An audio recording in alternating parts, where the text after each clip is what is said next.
Good afternoon. This is Rocky Parrinello. I am going to share a little bit about my action plan for improving nonfiction reading comprehension. So, I'm going to start with the problem of practice first. The problem of practice I chose to focus on was specifically the comprehension of nonfiction texts by students in my team taught world history classroom.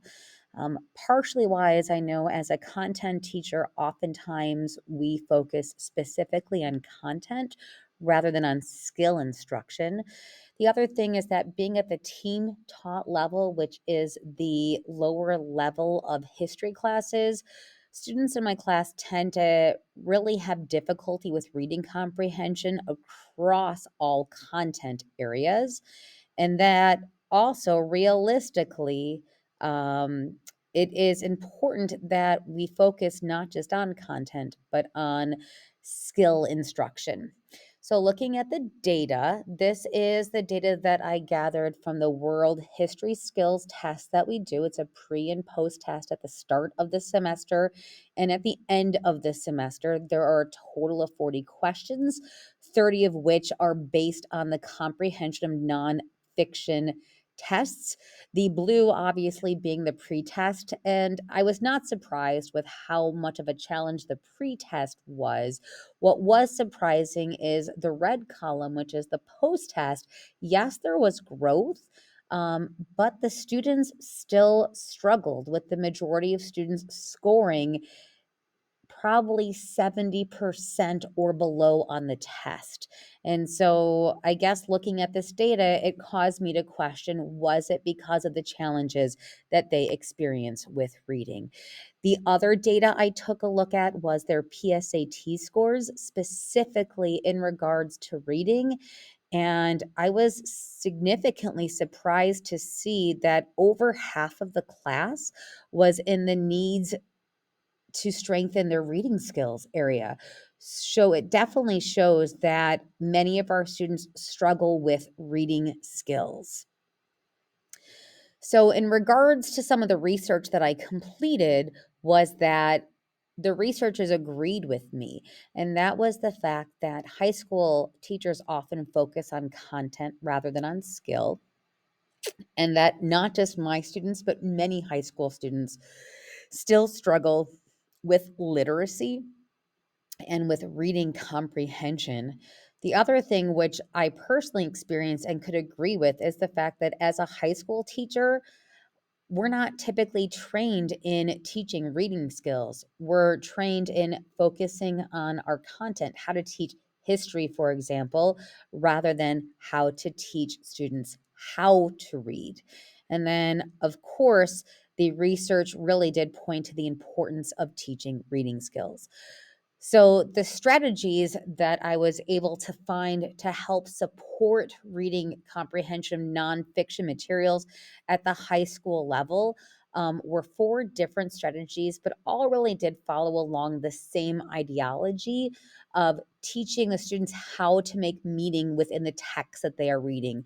The first was THIEVES, which is an acronym, having the students look at the title to make predictions, then looking at the headings and formulate questions from each heading, looking at the introductory paragraph.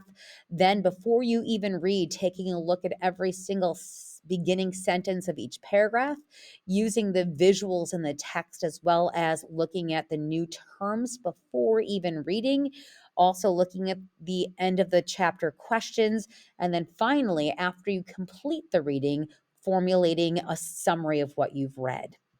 The next strategy was called the high five reading strategy. It's a little bit simpler for students to utilize, but it definitely has 5 steps they need to follow as they are reading a nonfiction passage.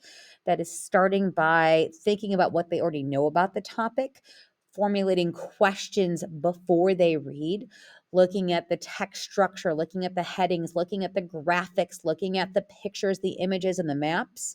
And then as they're reading, creating a visualization to help guide their understanding. And then finally, just like thieves, formulating a summary once they're done with the reading. The third strategy, which has been around since the 1960s, is the SQ3R. Same idea, just done in a slightly different way. And that is, before they begin reading, survey what they're reading, create questions. Before they read, what are some things they hope to have answered? Actually read the test and revise their questions as they're reading. Recite means to come up with those big key ideas and review those key ideas. To ensure that they have then answered all of the questions they had about that nonfiction reading. The last one, which was slightly different, is utilizing a graphic organizer. So I was looking for one that would be simple, one that would be easy for high school students to relate to. So I found the 54321 graphic organizer, which focuses on 5 key terms. So, understanding the vocabulary before they approach the reading. What are the 4 big ideas in that nonfiction material that they've read? What are 3 new words and their meanings? 2 facts that they were already aware of. So, connecting to prior knowledge.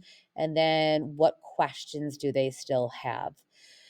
The instructional strategies I chose were the thieves and the high five because both had a very high impact. Both would significantly help improve student reading comprehension, and both were highly feasible. Both were very low cost, the only cost being the professional development for staff, as well as both did not take a lot of extra time to teach, so that way we would have sufficient time to focus on our content in addition to these new reading strategies. So, in regards to my plan for implementation, first, taking a look at the implementation indicators, which is extremely important because it helps the team understand what the expectations are and what everybody's role is in fulfilling those expectations. So you can see that here. Most specifically would be the teachers taking the time to actually teach each of the strategies. And then also, once the strategies have been taught, to ensure that they continue to model the steps of the strategies, and then to continue to monitor and check in with students to ensure that they are incorporating these reading strategies while doing nonfiction tasks, reading tasks. In regards to the students, it would be their commitment to practicing each of the strategies, and then eventually identifying which strategy they prefer. As far as the classroom, I felt like it would be important to have visuals, whether it be poster displays, bookmarks, or specific steps of action they have to take as visual reminders to implement these nonfiction reading strategies. And then, of course, the student work would show them implementing these strategies based on their improvement on reading comprehension based tasks. As far as the action plan, I broke it up based on semester because I really did feel like it would take a year's time to do this justice. I thought that it would be important in the summer months to focus on the professional development, teaching the other high school teachers on my team, as well as myself, how to implement reading strategies. And then in August, meeting as a team to design the lessons to ensure that we're directly instructing the strategies and incorporating the strategies throughout the activities we do throughout the semester. And then basically from September to November, ensuring that as we're teaching, we're reminding students to give those strategies a try. And then at the end of the semester, giving them a post test to see if there was any improvement from the strategies. The second semester would almost be a repeat, except that instead of using the thieves strategy, we would be changing to the high five reading strategy. I felt like it'd be important to give both reading strategies sufficient time for implementation and practice to see if they would be successful or not. The only difference between first and second semester was having the students complete a survey to reflect on which strategy they found to be the most helpful and which had made a bigger difference in regards to their comprehension ability. Finally, in regards to evaluation, um, it really flowed nicely with what we traditionally do within our classroom, looking at the unit tests for improvement. Those are given every 6 weeks. The world history skills pre-test and post-test. If there's growth in that, that would definitely show us progress due to the reading strategies, because the skills test has a number of nonfiction reading passages, as well as then seeing if there's growth between the PSAT 9 and PSAT 10 in the area of reading to see the impact of these strategies. And then finally, as I had mentioned, I really do think it's important that the students reflect, right, via survey to let us know which strategy they found to be the easiest to implement, as well as which strategy helped them be most successful. I'm really looking forward to implementing this plan. Please let me know if you have any follow-up questions. Thank you so much for your time today.